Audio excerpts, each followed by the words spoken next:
الحمد للہ رب العالمین والعاقبۃ للمتقین الصلاۃ والسلام علی اشرف الانبیاء والمرسلین محمد وآلہ وصحبہ اجمعین اما بعد فقد قال اللہ تعالی فی کلامہ فاعوذ باللہ السمیع العلیم من الشیطان الرجیم من حمزہ ونفخہ ونفثہ افتتخذونہ وذریتہ اولیاء من دونی وہم لکم عدو بئس للظالمین بدلا رب اشرح لی صدری ویسر لی امری واحلل عقدۃ من لسانی یفقہوا قولی رب زدنی علما سبحانک لا علم لنا الا ما علمتنا انک انت العلیم الحکیم۔ آن لائن کی آج کی نشست میں آپ سب کا خیر مقدم کرتا ہوں۔ السلام علیکم ورحمۃ اللہ وبرکاتہ۔ وعلیکم السلام ورحمۃ اللہ وبرکاتہ۔ میں نے آپ کے سامنے سورہ کہف سورہ نمبر 18 کی آیت نمبر 50 کی تلاوت کی ہے۔ اس ضمن میں جو ہماری گفتگو چل رہی ہے وہ ہے جنات کی دنیا، اور آج جو مخصوص اس کا جو سب ٹاپک ہے وہ یہی ہے کہ جنات کی رہائش کیا ہے۔ سب سے پہلی بات یہ ہے کہ جو ہم پرسوں سے سنتے آ رہے ہیں کہ جن جن جن، اس میں شیطان کا لفظ بھی آ رہا ہے، تو جن اور شیطانوں میں کیا فرق ہے؟ دیکھیے، بعض اوقات جنوں کی جگہ شیطانوں کا اور شیطانوں کی جگہ جنوں کا لفظ استعمال ہوتا ہے، جس سے یہ مسئلہ پیدا ہوتا ہے کہ یہ دونوں ایک ہی مخلوق ہے یا دو الگ الگ مخلوق ہیں۔ بنیادی طور پر جن اور شیطان دونوں آگ سے پیدا کیے گئے ہیں۔ جنوں کے آگ سے پیدا ہونے کے جو دلائل ہم نے دیے ہیں پچھلے 2 اسباق میں، وہ آپ کے سامنے ہے۔ اور جہاں تک شیطان کو آگ سے پیدا کیے جانے کی دلیل ہے، قرآن کریم میں 2 جگہ لکھا ہے۔ اولاً سورہ اعراف کی آیت نمبر 12 اگر آپ دیکھیں گے، اس میں شیطان نے ہی خود کہا انا خیر منہ، میں بہتر ہوں اس سے، یعنی آدم سے، خلقتنی من نار، تو نے مجھے پیدا کیا ہے آگ سے، وخلقتہ من طین، اور اس کو مٹی سے پیدا کیا۔ تو شیطان نے خود بولا کہ تو نے مجھے آگ سے پیدا کیا۔ تو اس سے یہ بات ظاہر ہو گئی کہ شیطان اور جن جو ہے یہ دونوں آگ سے پیدا کیے گئے ہیں۔ شیطان نے یہ بات اس وقت کہی تھی جب اللہ تعالیٰ نے فرشتوں سمیت اسے بھی یہ حکم دیا تھا کہ سب آدم علیہ السلام کو سجدہ کرو۔ تو شیطان نے عذرائے تکبر آگے سے یہ جواب دیا کہ مجھے تو نے آگ سے پیدا کیا اور اسے مٹی سے پیدا کیا، یہ کہہ کر اس نے سجدہ کرنے سے انکار کر دیا۔ تو اسی موقع پہ اللہ تعالیٰ نے شیطان کے بارے میں فرمایا، سورہ کہف کی یہی آیت نمبر 85 ہے، اس میں یہ بات واضح ہے، کان من الجن ففسق عن امر ربہ، وہ جنوں میں سے تھا، پس اس نے اپنے رب کے حکم کی نافرمانی کی۔ تو معلوم ہوا اس سے یہ چیز کہ جنات اور ابلیس کی جنس ایک ہی ہے، یعنی یہ کوئی الگ مخلوقات نہیں ہے، جیسا کہ کچھ لوگ اس چیز میں پڑے ہوئے ہیں، خود کو عالم بھی کہتے ہیں، لیکن اس چیز میں پڑے ہوئے ہیں کہ وہ کہتے ہیں کہ نہیں، یہ جو جنات ہیں یہ ایلینز ہے۔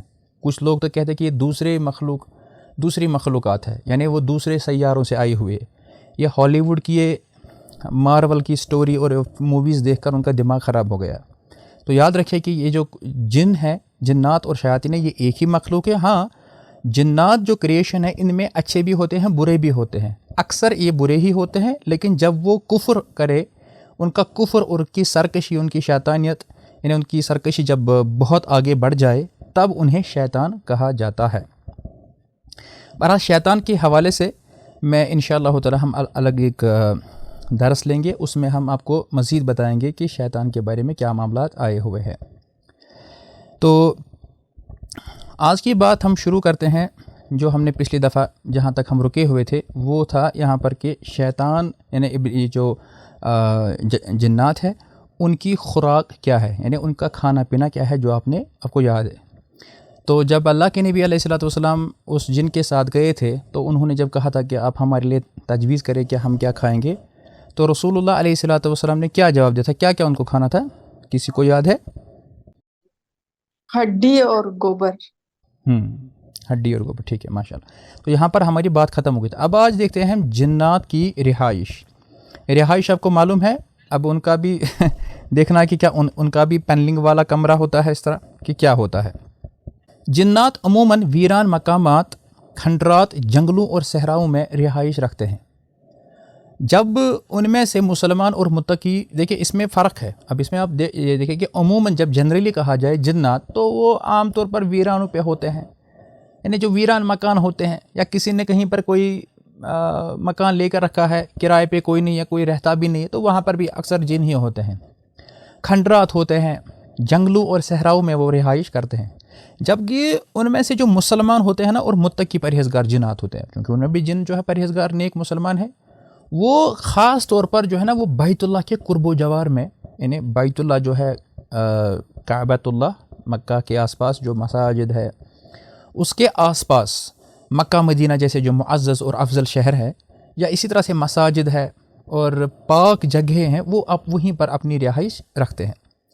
لیکن اس کے برعکس اپوزٹ میں جو شریر اور غیر مسلم جن ہوتے ہیں، وہ گندی جگہوں پر اپنی جگہ اپنا مقام اختیار کرتے ہیں، جیسے بیت الخلا ہے، کوڑا کرکٹ ہے، یا کوڑے کے ڈھیر ہوتے ہیں، یا اسی طرح سے جو حصی والے جو نجاست جگہ ہوتی ہے، جیسے کفر و شرک کے اڈے ہوتے ہیں، وہ معنوی یا حصی یعنی ظاہری یا باطنی طور پر جو گندی چیزیں ہوتی جگہیں ہوتی ہے، جسے نجاست سے لبریز جگہوں کو اپنی رہائش کے لیے پسند کرتے، تو ایسے جن وہ وہیں پر ہوتے ہیں زیادہ تر۔ تو اسی لیے ہم دیکھتے ہیں جو بیت الخلا ہے، جس کو آج ہم ٹوائلٹ کہتے ہیں، تو وہاں پر اکثر بیشتر جنات ہوتے ہیں۔ لیکن یہاں پر رکے آپ کہ جب ہم حدیث میں جب آتا ہے بیت الخلا، تو یاد رکھیے کہ آج سے 1400 برس قبل اگر ہم جائیں گے ریوائنڈ میں، اس وقت بیت الخلا کے لیے ایسی جگہ نہیں ہوا کرتی تھی جیسا کہ آج ہے۔ آج کیا ہوتا ہے؟ آج ہمارے گھروں کے اندر ہی پہلے باتھ رومز اور ٹوائلٹس دونوں جگہیں ہوتی ہے، ان میں ٹائلز ہے، ان میں ماربل ہے، ان میں بہت ہی عمدہ اعلیٰ قسم کے نل وغیرہ ہے۔ تو اب اس کی حیت جو ہے تبدیل ہو گئی ہے۔ اب کوئی اپنے عقل کے گھوڑے دوڑاتے ہوئے یہ نہیں کہہ سکتا، چونکہ یہ تو بالکل چکا چک ہے، میں نے تو اس میں اب تو یہاں جن نہیں آئے گا، اب تو ہارپک بھی لگا ہوا ہے، تو یہ چیزیں نہیں ہیں۔ رسول اللہ علیہ الصلوۃ والسلام کے زمانے میں ایک جگہ وہاں پر تھی، اس کو کہتے تھے مناسع، وہاں مرد و خواتین دور جاتے تھے وہ اپنے گھروں سے باہر، تو الٹا ہے۔ بہرحال تو یاد رکھیے، چونکہ ٹوائلٹ بھی اصل میں وہ گندگی کی جگہ ہے، جب بھی ہم کو ٹوائلٹ میں جانا ہو، اگر خالی باتھ روم ہے جس میں کموڈ نہ لگا ہو تو الگ بات ہے، وہ صرف غسل خانہ ہوتا ہے، اردو میں ہم کہیں گے غسل خانہ، یعنی جہاں پر نہاتے ہیں۔ دوسرا ہوتا ہے ٹوائلٹ، جو بیت الخلا ہے، جہاں انسان پیشاب پاخانہ کرتا ہے، تو اس پر حکم لگ رہا ہے۔ لیکن اگر چونکہ آج 2 in 1 ہی ہوتا ہے، آج بھی کچھ گاؤں میں الگ الگ ہوتے ہیں، جہاں 2 in 1 ہو یا صرف ٹوائلٹ ہو، تو جب بھی ہم وہاں جائیں گے تو ہم پڑھیں گے دعا۔ کون سی دعا؟ جو آپ سب کو یاد ہے، اور اسکرین پر بھی ہے، اللہم انی اعوذ بک من الخبث والخبائث، یعنی اے اللہ میں آپ کی پناہ میں آتا ہوں یا آتی ہوں خبث اور خبائث سے۔ خبث جو ہے یعنی خبیث جنوں سے، یہ مذکر ہے، اور خبائث جو ہے یہ ان کی مؤنث ہے، یعنی میسکولن اور فیمنن، میسکولن فیمنن، مرد عورتیں، کن میں؟ جنوں میں۔ تو یہ دعا ہمیں کہاں پڑھنی ہے؟ یہاں پر بھی کچھ لوگوں کو پرابلم ہوتی ہے، وہ ٹوائلٹ میں داخل ہونے کے بعد پڑھتے ہیں، کیونکہ اللہم، اللہ کا نام ہم ٹوائلٹ میں نہیں لے سکتے ہیں، یہ ہم کو ٹوائلٹ میں جانے سے پہلے ہی باہر یہ دعا پڑھنی ہے۔ یہ حدیث صحیح بخاری کتاب الوضو میں ہے، کتاب نمبر 4 حدیث نمبر 142۔ اب یہ اس چیز سے ہم کو یہ معلوم ہوا کہ یہ جو ٹوائلٹ کی گندی جگہ ہے، وہاں پر غلیظ اور گندے جنات رہتے ہیں۔ یہ الفاظ صحیح بخاری کے ہیں، لیکن یہ والی جو روایت ہے نا، نیچے دیکھیں، یہ روایت جو ہے یہ سنن ابن ماجہ کتاب الطہارہ کی حدیث نمبر 297 ہے، 297۔ اس میں ایک بہت خوبصورت بات کہی ہے، کیا؟ نبی رحمت علیہ الصلوۃ والسلام نے فرمایا، ستر ما بین الجن و عورات بنی آدم، یعنی جو بنی آدم ہے، آدم کی اولاد، یعنی انسان ذات، ہم جو ہے، اور جو ہمارے جو عورات ہے یعنی پرائیویٹ پارٹس ہے، اب ان میں پردہ ہونا چاہیے۔ اب جنوں اور ہمارے پرائیویٹ پارٹس، ہماری سطر کی جگہوں کے درمیان جو پردہ کرنے والی چیز ہے وہ کیا ہے؟ کہا اذا دخل الکنیف ان یقول بسم اللہ، وہ ہے یہ کہ جب ایک انسان بیت الخلا یعنی ٹوائلٹ میں داخل ہوتا یا ہوتی ہے تو وہ جب اس سے پہلے کیا پڑھتا ہے؟ بسم اللہ۔ تو بسم اللہ انسان جب پڑھے، یعنی ٹوائلٹ سے باہر، اندر نہیں پڑھنا، باہر پڑھیں گے بسم اللہ، اس کے بعد وہ دعا پڑھے، تو اس بسم اللہ کے پڑھنے سے جب ایک انسان پیشاب پاخانہ کے لیے بیٹھتا ہے تو اس وقت اس دعا کی برکت سے یہ جو جنات وہاں پر ہوتے ہیں وہ ہمارے سطروں کی طرف، شرمگاہوں کی طرف نہیں دے سکتے، اس میں ایک پردہ حائل ہو جاتا ہے اللہ کے حکم سے۔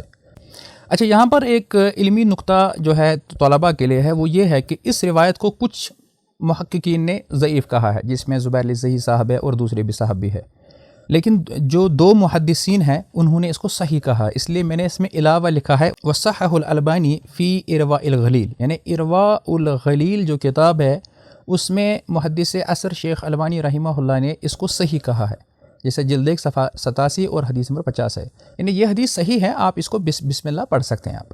تو اس سے ہم کو جو نقطہ آج ہوا کہ وہ یہ ہے کہ جو خبیث جن ہوتے ہیں اور جن مذکر ہی نہیں مؤنث بھی ہوتے ہیں، وہ رہتے ہیں گندی جگہوں پر، اب چاہے وہ کوئی بھی گندی جگہ ہو۔ اور ہاں، اس میں ایک زمانے میں ایک چیز آپ کو علاوہ بتاتا چلاؤ، اگرچہ وہ آگے چیز آئیں گی، کہ اگر کوئی شخص جیسے آپ جاتے ہو صحت افزا مقامات پر، یعنی پکنک پر جاتے ہو آپ، یا کسی بھی سفر میں جاتے ہو، یا اس کے بغیر بھی کہیں آپ ہوتے ہو کسی کے باغ میں، کسی کھیت میں، کسی بھی ایسے کھلی جگہ پہ، تو کبھی بھی آپ پیڑ کے نیچے پیشاب نہ کیا کرے، نہ ہی کسی سوراخ میں پیشاب کرے، اور نہ ہی آپ ٹھہرے ہوئے پانی پیشاب کیا، کیونکہ پھر کیا ہوتا ہے۔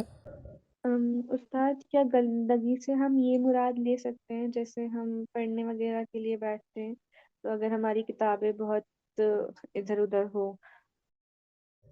نہیں مطلب وہ جو کوڑا کرکٹ ہوتا ہے نا، جو ہمارے گھر پہ بھی ہوتا ہے جب آپ جھاڑو دیتے ہیں، وہ نہیں، یہ ہوتے ہیں 2 لفظ، اردو میں ہوتے ہیں 2 لفظ، ایک ہوتا ہے صاف، دوسرا ہوتا ہے پاک۔ میں نے بولا نجاست کی جگہ ہے، جیسے کوئی گندگی جہاں آپ کو بدبو، جیسے وہ بڑے بڑے ڈسٹ بینز ہوتے ہیں، ہماری مراد اس میں جو نجاست والی جگہ ہے نا، اور میں نے اسی کے لیے کہا تھا حسی یا معنوی۔ حسی، یہاں پر دیکھیں میں نے اس کو ہائی لائٹ کیا، حسی طور پر نجاست، معنوی اور حسی۔ اب یہ اردو لفظ تو آپ کو سمجھ نہیں آئیں گے، یعنی ایک تو ہوتا ہے جو اوریجنلی، یعنی جس کو ظاہر سے دور سے دیکھیں یار یہاں سے بدبو آ رہی ہے، اور یہاں پر کوڑا کرکٹ ہے، یہاں پر گوبر ہے، یہاں پر مینگنیاں ہے، یہاں پر مطلب ڈائپر ہے، گندی اب میں کھول کے نہیں بتا رہا ہوں نا، بہت ساری چیزیں ہوتی ہیں گندی چیزیں، یعنی جن کا حکم لگتا ہے گندی چیزوں پر۔ اس سے مراد ہے شرک اور کفر کے اڈے۔ اب اس میں کلب بھی آ سکتا ہے، تو کلب تو اتنا صاف ہوتا ہے نا، صاف ستھرا، وہاں ڈسکو ہے، وہاں میوزک ہے، وہاں شراب اور سب کچھ ہے نا، وہ بھی ایسی چیزیں ہیں جہاں پر یہ ہوتے ہیں، تو وہاں پر وہ مزید ان کو پھر کہتے ہیں کہ ایک پیگ اور مار لے، وہ ٹینشن کو بلا دے، محنت۔ تو یہ ہو گیا جنات جو ہے وہ کہاں رہتے ہیں۔ اب دوسرا پوائنٹ میں اس کو مختصر کرتا ہوں، ان میں ہم اور بہت چیزیں بول سکتے ہیں، یعنی اس کے ہوائی رہائش، تو اسی لیے جو ہے نا اس کے حوالے سے بہت ساری چیزیں ہیں وہ بتائی گئی ہے، علماء نے کہی ہے۔ المہم اب آتے ہیں دوسری بات، وہ ہوتا ہے کہ جنات کی شادیاں اور اولاد، یعنی کیا جنات شادیاں بھی کرتے ہیں، کیا ان کی اولادیں بھی ہوتی ہے؟ دیکھیے ہمیں اس کا اشارہ ملتا ہے قرآن کریم کی اس آیت سے، جو کہ میں نے ابتدا میں تلاوت کی، کہ افتتخذونہ وذریتہ، اللہ تعالیٰ فرماتا ہے، یہ ہو کی ضمیر یہاں شیطان کی طرف جاتی ہے، یہ جو آدھی میں نے آیت لکھی ہے، پوری آیت کیا ہے، وَإِذْ قُلْنَا لِلْمَلَائِكَةِ اسْجُدُوا لِآدَمَ فَسَجَدُوا إِلَّا إِبْلِيسَ كَانَ مِنَ الْجِنِّ، آگے فَفَسَقَ عَنْ أَمْرِ رَبِّهِ، اب آگے اللہ تعالیٰ فرماتے ہیں، یعنی جب ہم نے تمام فرشتوں کو حکم دیا کہ آدم کے آگے سجدہ تعظیمی کرو، تو سب نے کیا، لیکن ابلیس نے نہیں کیا۔ ساتھ میں اللہ نے کہا جو ابلیس یعنی شیطان اکبر تھا، وہ کیا ہے، وہ جنوں میں سے ہے۔ اب اللہ تعالیٰ فرماتے ہیں افتتخذونہ، انگریزی میں ہم کہیں گے یہ پرناؤن ہے، ہم، ہوا ہوتا ہے ہی اور ہو ہوتا ہے ہم انگلش میں، یعنی کیا آپ اس کو لوگے، وہ ذریتہ، اور اس کی ذریت۔ اب ذریت سے مراد کیا ہے؟ ذریت سے مراد ہے آف سپرنگس، یعنی نسل، یعنی اس کا مطلب یہ ہے، مفسرین یہ کہتے ہیں جب انسان کے ساتھ ساتھ اگر جنات شادی اور اولاد نہ کرتے تو اللہ تعالیٰ ذریت کا لفظ استعمال نہیں کرتا، پھر تو وہی ایک ابلیس ہوتا ہے، شیطان اکبر، جس کو ابلیس ہم کہتے ہیں۔ تو ضمناً میں کہتا چلوں، اب یہاں پر کسی کو برا نہیں لگنا چاہیے، جو جماعت اسلامی کے بہت بڑے ایک عالم تھے، مفسر بھی تھے، ان کا نام تھا امین احسن اصلاحی، وہ گزر گئے ہیں، تو ان کا جو دعویٰ ہے وہ کہتے ہیں ابلیس مر گیا ہے وہ کہتے ہیں ابلیس زندہ نہیں ہے۔ اب وہ بھی اپنی عقلی طور پر دلائل دیتے ہیں، جبکہ جو ابلیس ہے وہ زندہ ہے۔ اب اس کی سب سے بڑی دلیل کیا ہے، وہ سورہ ہجر کی آیت دیکھ لے آپ، سورہ نمبر 15 اور آیت نمبر آپ 28 سے 40 تک دیکھ لے، جس میں اس نے کہا کہ اے اللہ مجھے مہلت دے دے، الی یوم الوقت المعلوم، جہاں جبکہ آپ سب لوگوں کو واپس سے اٹھاؤ گے.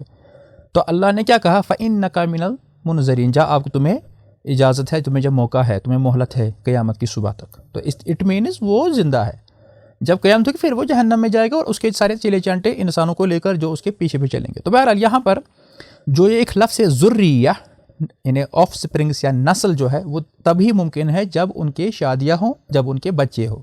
ٹھیک ہے، تو باقی آیت اب خود دیکھ لینا. اچھا، اب ایک بہت ہی ایک اہم معاملہ ہے، وہ یہ ہے کہ جنوں اور انسانوں کا نکاح یعنی کیا جن انسان سے شادی کر سکتا ہے؟ یعنی کہ اگر جن میل ہے تو کیا وہ یہاں ایک عورت ہے جو انسان ہے، کیا اس کا ساتھ ہو سکتا ہے؟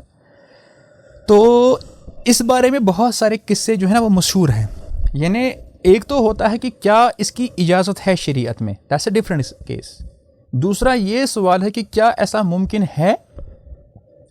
تو جہاں تک امکانات کا سوال ہے تو ہاں یہ ممکن ہے. یعنی فی الحال میں ممکنات کی بات کہہ رہا ہوں، کیا یہ ممکن ہے؟ ہاں ممکن ہے. بلکہ بندہ ناچیز نے بھی بہت سارے ایسے قصے واقعات دیکھے ہیں، خود مشاہدہ کیے ہیں.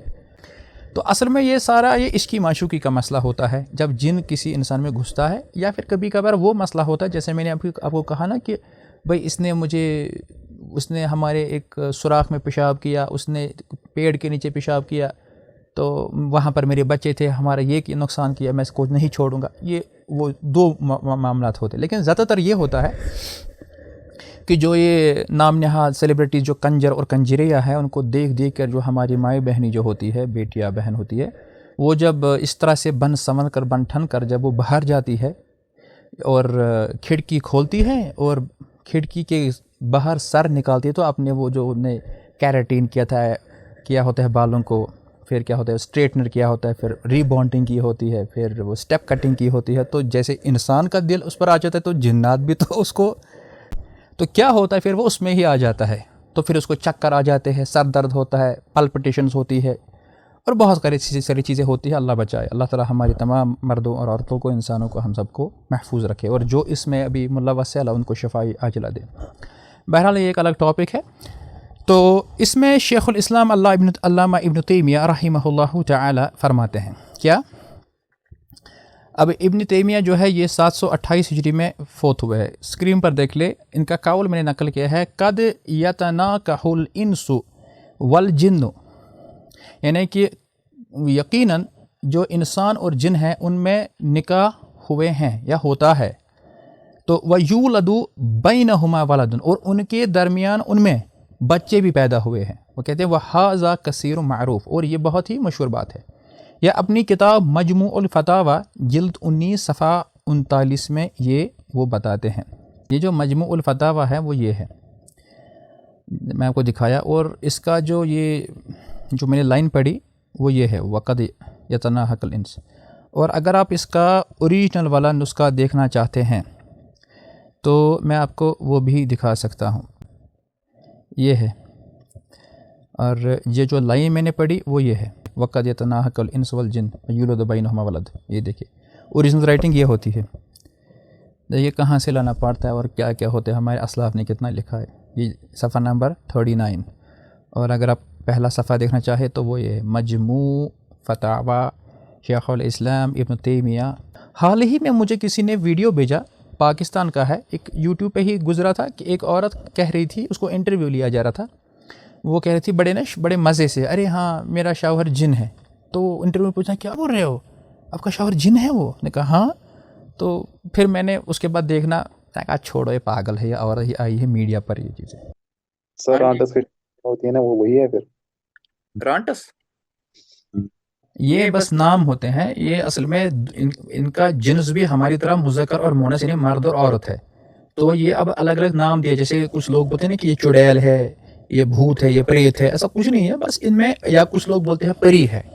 تو پری وری بھی کوئی چیز نہیں ہوتی ہے، بس الف لام کا سارا کانسیپٹ ہے. اصل میں ہوتا ہے آیا نا دعا میں اللہم انی اعوذ بک من الخبث والخبائث، نبی رحمت علیہ الصلوۃ نے جو ان کو دعا سکھائی تو اس میں خبث اور خبائث یعنی جن جو ہے اس میں مذکر اور مؤنث ہوتا ہے. اور ان میں یہ کوئی اس طرح کی چیزیں نہیں ہوتی، یہ بس خیالی چیزیں ہیں جو قصہ گو لوگوں نے لکھا ہے، جیسے چہار دروازے سے العدین کا چراغ ہے، الف لیلا. اب یہ الف لیلا بھی جو ہے ہم نے بھی بچپن میں کچھ سیریل دیکھے ہیں، پتہ نہیں تھا، بچپن چھوٹے تھے. تو اگر دیکھا جائے کہ وہ اصل میں ہے الفن لیلتن. الف بولتے ہیں عربی میں ہزار کو، لیلہ بولتے ہیں رات کو، یعنی ہزار راتیں. تو ہزار راتوں میں پھر جب پہلے تو انٹرنیٹ ٹی وی وغیرہ تو ہوا نہیں کرتا تھا، پہلے لوگ اپنے آپ کو انٹرٹین کرنے کے لیے قصہ کہانیاں بتایا کرتے تھے. تو انہی میں کچھ ایسے چیزیں آ گئی، یہ ساری سٹوریز جو پھر کبھی مطلب بدقسمتی سے ہمارے دین میں داخل ہو گئی. اور آج کل لوگ بولتے ہیں کہ ارے پری ہے، ارے پری کچھ نہیں ہے. دیکھیے اس میں ہم کو دیکھنا ہے بنیادی طور پر، جو آپ ادھر اسکرین پر دیکھ لے، یہاں ہے کہ جنوں اور انسانوں کا نکاح یہ صحیح نہیں ہے، یہ جائز نہیں ہے. البتہ اگر کوئی، جیسے ہم کہیں گے معذرت کے ساتھ، اسلام میں بدکاری کی اجازت نہیں ہے، بہت سنگین گناہ ہے، چاہے وہ جبر سے ہو یا اپنی مرضی سے ہو. لیکن اگر کوئی کر لے ایسا گناہ، تو اب ایسا تو نہیں کہہ سکتے ہیں نا کہ بھائی ہم کہیں گے اب تو ہو گیا، اب تو پیدا بھی ہوتا نا بچہ. اسی طرح ادھر بھی مان لیں اب ایسا ہی. اب دیکھیں آگے دیکھیں اس کی کراہت کیا ہے، یعنی کراہت مطلب یہ مکروہ ہے، ناپسندیدہ ہے. استاد کیا یہ نان مسلمس کے ساتھ بھی ہو سکتا ہے؟ جیسے سب کے ساتھ ہوتا ہے، سب کے ساتھ ہوتا ہے. یہ گوریا جو ہوتی ہے نا، گھومتی رہتی ہے، جو ناچتی رہتی ہے، ان کے ساتھ ایسا ہوتا ہے. اب چونکہ وہ ان کا جو عقیدہ ہے کچھ اور ہے، یا تو پھر وہ اگر پنڈت کے پاس وہ کہتے ہیں نا وہ دشٹ آتما گھسی ہوئی ہے، اب اس کو کیا پتہ ہے نا، اس کے اندر جو ہے دشٹ آتما پرویش کر چکی ہے، تو وہ آوا منڈل ہے، کیا بولتے ہیں وہ، تو کالا سایہ وہ بھی ہوتا ہے کالا سایہ. المہم اب دیکھیے قرآن کریم کا جب ہم دیکھتے ہیں نا، دیکھیے یہاں پر سورہ روم کی آیت ہے، اسکرین پر دیکھ لیں، سورہ روم سورہ نمبر 30 آیت نمبر 21، بہت خوبصورت آیت ہے. ترجمہ پڑھنے میں اور اصل عربی عبارت دیکھنے میں یہی فرق ہے. میں آپ کو اوریجن دکھا رہا ہوں. اللہ عز و جل فرماتے ہیں وَمِنْ آیَاتِهِ أَنْ خَلَقَ لَكُمْ، اور اس کی آیات یعنی اس کی نشانیوں میں ہے ان یہ کہ خلقہ اس نے پیدا کیا لکم تمہارے لیے، من انفسکم. now this is important، من انفسکم تمہارے ہی نفسوں میں. یعنی اگر تو مرد ہے تمہیں عورت چاہیے، اگر تو عورت ہے تمہیں مرد چاہے، ہسبینڈ اینڈ وائف، میاں بیوی، تو تمہارا جو جوڑا ہے، تمہارا جو سپاؤز ہے، وہ تمہارے ہی نفسوں میں پیدا کیا گیا ہے، یعنی انسان کو انسان میں ہی. اور اگر تو جن ہے تو تمہارا جوڑا بھی جنوں میں ہی ہے، تم کو اپوزٹ میں لینے کی ضرورت نہیں ہے. من انفسکم ازواجن، ازواج جو ہے نا یعنی سپاؤز، کیوں کیا پیدا؟ یعنی اب یہاں پر وجہ بتائی جا رہی ہے، تسکنو الیہا، تاکہ تم آپس میں سکون، پیس اینڈ ٹرانکولیٹی فیل کرو. وجعل بینکم مودۃ ورحمہ، اور تمہارے درمیان مودت، الفت، انسیت، محبت، شفقت، رحمت، لو اینڈ مرسی رکھا گیا ہے، ڈالا گیا ہے. تو یہ چیز ہے، اللہ تعالیٰ فرماتے ہیں ان فی ذلک لآیات لقوم یتفکرون، اور یہی وہ باتیں ہیں جن پر غور و فکر کرنے والے سوچتے ہیں. یعنی یہاں پر یہ دلیل ہے، سب سے بڑی دلیل کی اللہ تعالیٰ نے انسانوں کا جوڑا انسانوں میں ہی پیدا کیا ہے اور جنوں کا جوڑا جنوں میں ہی پیدا کیا ہے. تو ہمیں اب یہاں پر اب مہنگائی ہو گئی ہے تو بھائی لڑکی نہیں مل رہی ہے، ہم جن سے ہی افیئر کرتے ہیں، ایسا نہیں ہے. یا کوئی جن بولے گا کہ مجھے اس عورت سے محبت ہے. اب آپ کو میں ایک چیز بتاؤں، میں نے یہ بھی دیکھا کہ کبھی کبھار ایسا ہوتا ہے، عورت جو ہوتی ہے، میں چھوٹا تھا جب میں نے شروع نہیں کیا تھا، تو میں اپنے استاد کے بس ایک بار بیٹھا تھا، وہاں ایک عورت تھی، وہ بہت عمر رسیدہ تھی، یعنی تقریباً میں کہہ سکتا ہوں 45-50 سال کی وہ ہوگی. تو اس کے اندر ہی جو جن تھی وہ عورت ہی تھی، اور 35 سال سے اس میں تھی، وہ چھوڑ ہی نہیں رہی تھی اس کو. یہاں پر ایک کلیئر ہو گیا کہ یہ جو جنوں اور انسانوں کے درمیان جو نکاح ہے، ایسا ہوا ہے، کئی دفعہ ہوا ہے، لیکن اسلام میں اس کی کراہت ہے، یہ جائز نہیں ہے. اب اس بارے میں آپ کو ایک واقعہ سناتا ہوں، دلچسپ واقعہ جو امام احمد بن حنبل رحمہ اللہ تعالیٰ کا ہے. امام احمد بن حنبل کو آپ جانتے ہیں نا، کون تھے؟ سر امام اہل سنت والجماعت، وہ 4 امام میں. ہاں، جو 4 امام ہیں ان میں ہیں، اور یہ اہل سنت والجماعت کے بہت بڑے امام ہیں. امام احمد بن حنبل رحمہ اللہ کے بارے میں بعض لوگوں نے روایت کیا ہے کہ ایک مرتبہ وہ اپنی مسجد میں بیٹھے تھے کہ ان کے پاس ان کے اصحاب میں ایک شخص آیا اور کہنے لگا مجھے خلیفہ متوکل نے بھیجا ہے، یعنی اس نے مجھے بھیجا ہے اور کہا ہے کہ ہمارے گھر میں ایک لڑکی ہے جسے جنات کا اثر ہے، یہ عام طور ہوتا ہے، تو آپ اس کے لیے اللہ سے عافیت کی دعا کریں. امام احمد بن حنبل رحمہ اللہ نے اس جو آیا تھا نا وہاں سے، تو اس پیغام لانے والے سے کہا کہ یہ لکڑی کی جو کھڑائیں ہیں، یعنی بغیر شادی شدہ، امام احمد بن حنبل رحمہ اللہ نے اس کو کہا کہ یہ جو لکڑی کی کھڑائیں ہیں، جوتیاں، جس کو ہم اپنی زبان میں کھراو بولتے ہیں، کھراو نا بنا تو، یعنی وہ لکڑی کی جوتیاں ہوا کرتی تھی، سینڈل، یعنی اس وقت تو وہی پہنتے تھے نا، اس وقت تھوڑی نا وہ ریڈ ٹیپ برانڈڈ جوتے پہنتے ہوں گے. تو کہا کہ انہیں خلیفہ کے ہاں لے جاؤ اور اس لڑکی کے سرہانے بیٹھ کر جن سے کہنا. اب دیکھیے اللہ عز و جل نے ان کو کتنا نیک، صالح اور متقی پرہیزگار بنایا تھا. انسانوں میں نہیں، جنوں میں بھی ان کا جو رعب، دبدبہ اور ڈر تھا. یعنی کہا کہ یہ میری جو جوتی ہے لے لو اور سرہانے اس کو رکھو اور پھر اس جن سے کہنا جو اس لڑکی کے اندر ہے. کہنا احمد بن حنبل نے تجھ سے پوچھا ہے کہ تجھے یہ پسند ہے کہ اس لڑکی کے جسم سے نکل جائے، یا یہ پسند ہے کہ کھڑاؤں کے ساتھ تجھے 70 مرتبہ مارا جائے. یعنی either you choose her if you love her or I'll come to you and I'll punish you, I'll beat you with this sandal of mine which is wooden, right? تو وہ شخص گیا اور جا کر اسی طرح کہا. تو اس جن نے لڑکی کی زبان سے جواب دیا، کہا امام احمد کا حکم تو سر آنکھوں پر، اگر وہ ہمیں یہ حکم دے کہ ہم عراق ہی چھوڑ دیں. اوہو اب دیکھو وہ جن بھی جو ہے نا امام سے ڈر رہا، تو کہا کہ اگر وہ کہیں تو لڑکی کیا بات ہے، ہم تو یہ ملک ہی چھوڑ دیں. ہم ان کا یہ حکم ماننے کے لیے بھی تیار ہیں. امام احمد رحمہ اللہ چونکہ اللہ کے فرمان بردار ہیں، اس لیے جو اللہ کی فرمانبرداری کرتا ہے نا، ہر چیز اس کی فرمانبردار بن جاتی ہے. جس کے لیے ہمارے یہاں ایک بزرگ گزرے ہیں شیخ نور الدین ولی رحمہ اللہ، ان کا ایک قول ہے کشمیری میں، یوس کھوچ ذاتس تس کھوچ عالم ادنو جن کو انسان. یعنی جو اللہ سے ڈرتا ہے تو اس سے سب ڈریں گے، چاہے وہ جن ہو یا انسان ہو. اب یہ کہہ کر وہ جو جن اس لڑکی کے جسم سے نکل گیا، ٹھیک ہے. پھر اس لڑکی کی شادی بھی ہوئی اور اولاد بھی ہوئی. مگر یہاں ٹویسٹ آ گیا، مگر جب امام احمد بن حنبل رحمہ اللہ کی وفات ہوئی تو وہی جن دوبارہ اس لڑکی پر لوٹ آیا. چنانچہ خلیفہ وقت نے اس کے علاج کے لیے امام احمد کے ایک شاگرد کو بلایا. امام صاحب کا وہ شاگرد امام صاحب کی وہی کھڑاؤں کے ساتھ حاضر ہوا اور اس جن سے کہنے لگا، اس کے جسم سے نکل جا دشٹ، ورنہ تجھے ان کھڑاؤں سے مار پڑے گی. آپ دیکھیں جن نے جواب دیا، جن نے کہا میں تیرا حکم نہیں مانوں گا اور نہ ہی اس کے جسم سے نکل جاؤں گا. رہی بات امام احمد کی، تو ان کا حکم ماننے کا ہمیں اس لیے پابند بنایا گیا تھا کہ وہ اللہ کے بڑے فرمان بردار بندے تھے. مگر اب وہ تو گزر گئے، اب میں اس لڑکی کو نہیں چھوڑوں گا. اقام المرجان فی احکام الجان صفحہ 114 میں یہ واقعہ ذکر ہوا ہے. اسی طرح سے جو ہے نا امام ابن تیمیہ رحمہ اللہ کے تجربات کے بارے میں آتا ہے. ان کے جو شاگرد ہے حافظ ابن قیم الجوزیہ رحمہ اللہ، جو خود 751 ہجری میں فوت ہوئے ہیں، اپنے استاد امام ابن تیمیہ کے بارے میں اپنی کتاب زاد المعاد، اس میں وہ لکھتے ہیں کہ ہمارے شیخ بعض اوقات جنوں سے متاثر، یعنی مریض شخص کی طرف اپنا کوئی نمائندہ بھیجتے، تو جو مریض کے جسم میں موجود جن سے مخاطب ہو کر کہتا کہ شیخ نے پیغام بھیجا. اب دیکھیں نا، مطلب شیخ خود نہیں آ رہا ہے، شیخ اپنے کسی قاصد کو، نمائندے کو بھیج رہا ہے کوئی چیز، اور جن کو ایسا بول. وہ کہتا کہ دیکھو شیخ جو ہے انہوں نے آپ کو پیغام بھیجا، جن سے کہا کہ تو اس جسم سے نکل جا، کیونکہ اس جسم میں داخل ہو کر اس مریض کو تنگ کرنا تیرے لیے جائز نہیں ہے. تو چنانچہ وہ جن جو ہے صرف اتنا ہی پیغام سن کر بھاگ جاتا. تو جب یہ پیغام سنتا تھا نا اس وقت جن، وہ کہتا وہ بھاگ جاتا اور جو مریض تھا نا وہ تندرست ہو جاتا. بعض اوقات شیخ خود بھی جنوں سے ہم کلام ہوتے تھے، اور اگر جن زیادہ ہی سرکش ہوتا تو شیخ اسے مارتے پیٹتے، اور جب مریض کے ہوش و حواس قائم ہوتے تو اس کے جسم پر مار کا نشان یا تکلیف بالکل نہیں ہوتی تھی. اور ایسا بے شمار ہم نے اپنی آنکھوں سے دیکھا ہے. یہ کون کہتا ہے؟ یہ ابن قیم الجوزیہ رحمہ اللہ تعالیٰ کہتے ہیں. اور وہ یہ بھی کہتے ہیں کہ شیخ اکثر و بیشتر ایسے مریض کے کان میں یہ آیت پڑھتے تھے. کون سی آیت؟ یہ سورہ مومنون سورہ نمبر 23 کی آیت نمبر 115 ہے.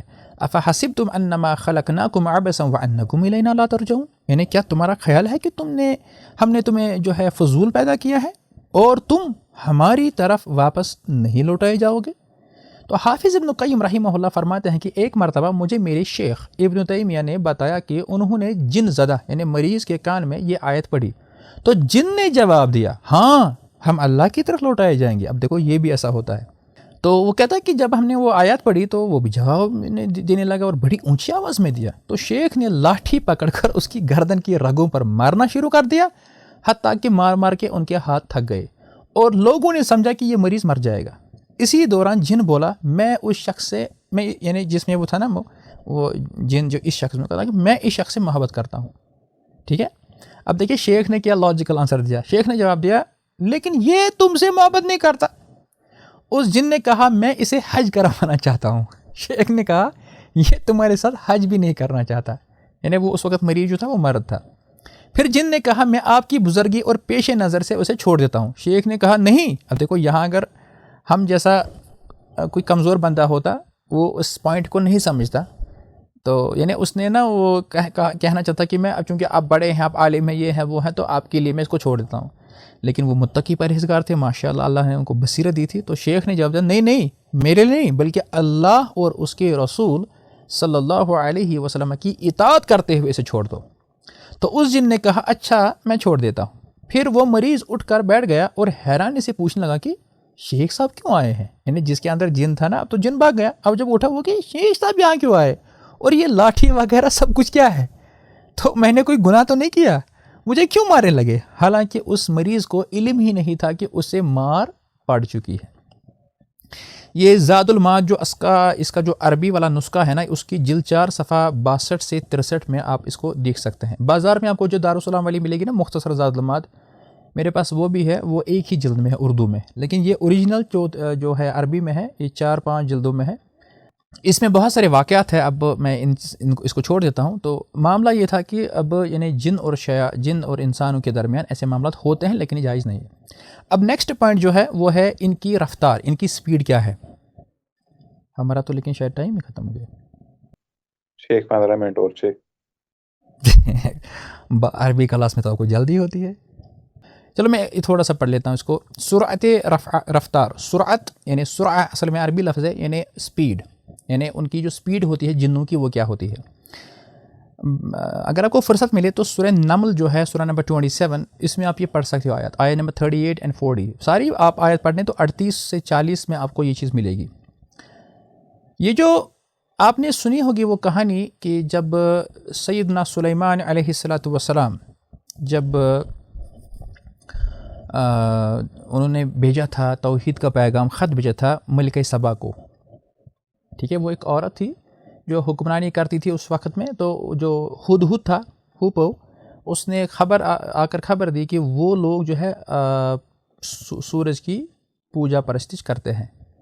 تو پھر انہیں ان کو خط بھیجا, تو وہ اب تیار ہو گئی, ان کو نبوت کے دلائل دیے. اب وہ یہاں آنا چاہتی تھی کیونکہ وہ وہاں حکمرانی کرتی تھی. ان کا ایک تخت تھا, سٹیج بہت اچھا, اس کو عربی میں عرش کہتے ہیں, تخت کو عرش کہتے ہیں. اب وہ چونکہ وہاں سفر کر رہی تھی نا, اب وہاں پر ایئر ٹکٹ تو نہیں تھا نا, ان کو آنا تھا ایسے. تو اب سیدنا سلیمان علیہ السلام کیا کہتے ہیں, اسکرین پر دیکھ لیں. قال یا ایھا الملأ ایکم یأتینی بعرشها قبل ان یأتونی مسلمین. انہوں نے کہا کہ اے سردارو, تم میں سے کون اس کا تخت میرے پاس لے کر آئے گا اس سے پہلے کہ وہ فرما بردار یعنی مسلمان ہو کر میرے پاس آئیں. سیدنا سلیمان علیہ السلام کے اس جواب سے یعنی ملکہ نے اندازہ لگایا وہ سلیمان علیہ السلام کا مقابلہ نہیں کر سکتی. چنانچہ انہوں نے مطیع و فرما بردار ہونے کی تیاری شروع کر دی کہ اب تو میں اسلام ہی قبول کرتی ہوں. تو سلیمان علیہ السلام کو بھی ان کی آمد کی اطلاع مل گئی. تو آپ نے انہیں مزید اپنی اعجازی شان دکھانے کا پروگرام بنایا اور ان کے نیچے ان کے یہاں استقبال میں جو ہے ایک پروگرام بنایا کہ ان کا جو وہاں کا جو وہ تخت تھا ہم یہاں لائیں گے. اب یہ آج کا دور تو نہیں ہے نا کہ مطلب آپ نے آن لائن ڈیلیور نہ یہ آرڈر کیا کوئی چیز تو آپ کو یہاں پہنچ جائے گی. اب انہوں نے کن کو کہا, جو وہاں پر جنات موجود تھے. تو نیکسٹ آپ آیت دیکھ لیں, اس میں کیا لکھا ہے. قال افریت, جو ہمارے پہلے لیسن میں آیا تھا افریت لفظ. قال افریت من الجن, یہ جنوں میں سے ایک تھا افریت. اس نے کیا کہا, انا آتیک بہ قبل ان تقوم من مقامک. ابھی اس پوائنٹ پہ ذرا دھیان دے, اس کی سپیڈ کیا تھی. جنوں میں سے ایک طاقتور شرارتی کہنے لگا, جس کا نام افریت تھا, اسے اس نے کہا کہ اسے تیرے پاس اس سے پہلے لے آؤں گا کہ تو اپنی جگہ سے اٹھے. ابھی اب جو وہاں کی جو میٹنگ لگتی تھی نا وہ محفل لگتی تھی وہاں پر ایک, تو یعنی کہا کہ آپ اٹھیں گے نا اس سے پہلے ہی میں لے کر آؤں گا. اور کہا ساتھ میں وَإِنِّي عَلَيْهِ لَقَوِيٌّ أَمِينٌ, اور بلا شبہ یقیناً اس پر یقیناً پوری قوت رکھنے والا اور امانت دار بھی ہوں میں. تو وَإِنِّي عَلَيْهِ لَقَوِيٌّ أَمِينٌ. پھر کہا قَالَ الَّذِي عِنْدَهُ, اب اس کے بارے میں قرآن کریم نے کوئی بات نہیں کہی کہ وہ کون تھا. کہا قَالَ الَّذِي عِنْدَهُ عِلْمٌ مِنَ الْكِتَابِ, اب وہاں ایک جو تھا جس کو ہم نے کتاب کا علم دیا تھا, اب وہ کون علم تھا کیا تھا یہ پتہ نہیں ہے. اس نے کہا انا آتیک بہ قبل ان یرد الیک طرفک. اب اس کی سپیڈ دیکھ لے. اس نے کہا جس کے پاس کتاب کا علم تھا کہ میں اسے تیرے پاس اس سے پہلے لے آتا ہوں کہ تیری آنکھ تیری طرف جھپکے, یعنی within the blink of your eye I'll get that urge, I'll get that stage. تو سیدنا سلیمان یہ سن کر خوش ہو گئے. کہا کہ فلما رآہ مستقرا عنده قال هذا من فضل ربی. جب سلیمان علیہ الصلوۃ والسلام نے یہ دیکھا کہ مطلب انہیں آنکھ بھلا جب انہیں اپنے پاس پڑا ہوا دیکھا نا اسی وقت, بس ایک آنکھ کو جھپکنے میں کتنا وقت لگتا ہے, 1 سیکنڈ بھی نہیں لگتا ہے. تو اس وقت انہوں نے کہا کہ یہ میرے رب کا فضل ہے. اب آپ دیکھیں گے آج جو سود خور بینک میں مینیجر ہوگا, رشوت خور ہوگا, حرام کام کرتا ہوگا, لوگوں کا ظلم کر کے اس نے مال جمع کیا ہوگا, بہن اور بیویوں کا اور بیٹیوں کا حصہ اور ان کا حق ہڑپ کیا ہوا ہوتا, تو اس مال سے جب وہ کوئی بلڈنگ بناتا ہے پھر اس بلڈنگ کو ماربل پہ کیا لکھواتا ہے, اتنا ہی لکھتا ہے ھذا من فضل ربی, اتنا ہی لکھتا ہے. ارے آگے پیچھے تو دیکھ سیدنا سلیمان کیا کہتا ہے, کیوں لیبلونی اشکر ام اکفر, یعنی یہ تو میرے رب کا فضل ہے, یعنی اس لیے آگے یہ بھی چیز انہوں نے بیان کی کہ تاکہ وہ مجھے آزمائے کہ میں شکر کرتا ہوں یا ناشکری کرتا ہوں. صحیح. ومن شکر فإنما یشکر لنفسہ, اور جو شکر کرتا ہے وہ اپنے نفس کے لیے کرتا ہے. ومن کفر فإن ربی غنی کبیر, اور جو کفر کرتا ہے, یہاں کفر سے مراد نافرمانی ہے, جو کفر کرتا ہے ناشکری کرتا ہے تو میرا رب جو ہے وہ غنی ہے, کریم ہے, کسی کے ناشکری سے اس کو کوئی فرق نہیں پڑنے والا. تو یہاں اس آیت سے ہم کو کیا معلوم پڑا, اس والے لفظ سے, اس والے جملے سے, ان یرد الیک طرفک, یعنی اس میں اتنی طاقت اور قوت تھی اور اتنی سپیڈ تھی کہ اس نے اب یہ یہاں پر دیکھیں یہ فلسطین میں ہے اور وہ کہاں ہے, وہ دوسری جگہ ہے, یعنی تقریباً 2000 کلومیٹر کا فاصلہ ہے, 2000 میل کا فاصلہ ہے, تقریباً 2500 کلومیٹر کا فاصلہ ہے, اس نے ایک ہی سیکنڈ ملا دیا وہ, یعنی یہ ان کی رفتار ہوتی ہے. تو بہرحال اس کے بعد جو باقی مزید چیزیں ہیں کہ ان میں طاقت اور قوت کتنی ہے, ذہانت کتنی ہے وغیرہ, یہ ہم انشاءاللہ اگلی مجلس میں دیکھیں گے. تو انشاءاللہ میں سمجھتا ہوں کہ یہ سب باتیں آپ کو سمجھ آ گئی ہوں گی. تو میں انہی چند باتوں پر آج کی محفل کا اختتام کرتا ہوں. وآخر دعوانا الحمدللہ رب العالمین.